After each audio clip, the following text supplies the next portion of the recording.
কনক সারওয়ার, পিনাকি ভট্টাচার্য, শাহেদ আলম, মনির হায়দার এবং ইলিয়াস হোসেন। একটা হচ্ছে সাংবাদিকতার একটা দিক, আর একটা দিক হচ্ছে মানুষের মধ্যে আলোড়ন তৈরি করা, মানুষের স্পৃহাকে জাগিয়ে তোলা, মানুষকে তার অধিকার সম্পর্কে সচেতন করে তোলা।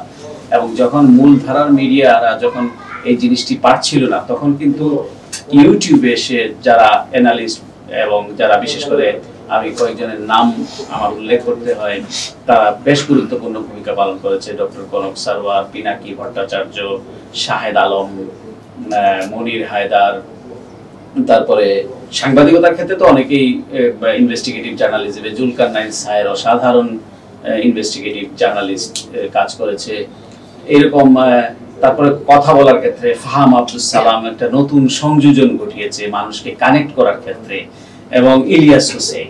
তো তারা যে ভূমিকাটা রেখেছে, আমি জানি এটার নেপথ্য কারিগর এই বাংলা এডিশনের, সে আমাকে খুব করে বলছিল যে এখানে এসে কাজটি দেখার জন্য ইলিয়াস হোসেন। তো তার বলিষ্ঠ তার নেতৃত্বেই বোধহয় সেই এটার পেছনে আছে এবং মূলত এই বাংলা এডিশনের সঙ্গে যুক্ত। তো এটা হলো, আমি এখানে এসে তাদের সকলের কাজের প্রতি আমি সংহতি প্রকাশ করছি, যারা বাংলাদেশের এই দীর্ঘকাল ধরে যে বাংলাদেশে যে স্বৈরাচারী শাসন ব্যবস্থা ছিল তাদের বিরুদ্ধে তারা বিশেষ করে জোরালো ভূমিকা রেখেছেন। অনেকগুলি ইনভেস্টিগেটিভ রিপোর্টিং আমি দেখেছি। ইলিয়াস যখন ঢাকায় ছিল তখনও সে ২১ চোখ নামে একটা অনুষ্ঠান করত এবং ইনভেস্টিগেটিভ জার্নালিজমের মাধ্যমে তার উত্তরণটা ঘটেছে, তার বহিঃপ্রকাশ ঘটেছে, তার নামের সাথে সে সুবিচার করেছে।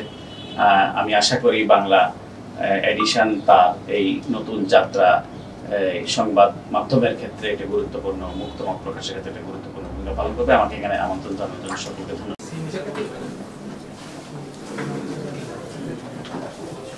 একটু এই সাইডে একটু আসে, আর যাই আমরা বাংলা এডিশন।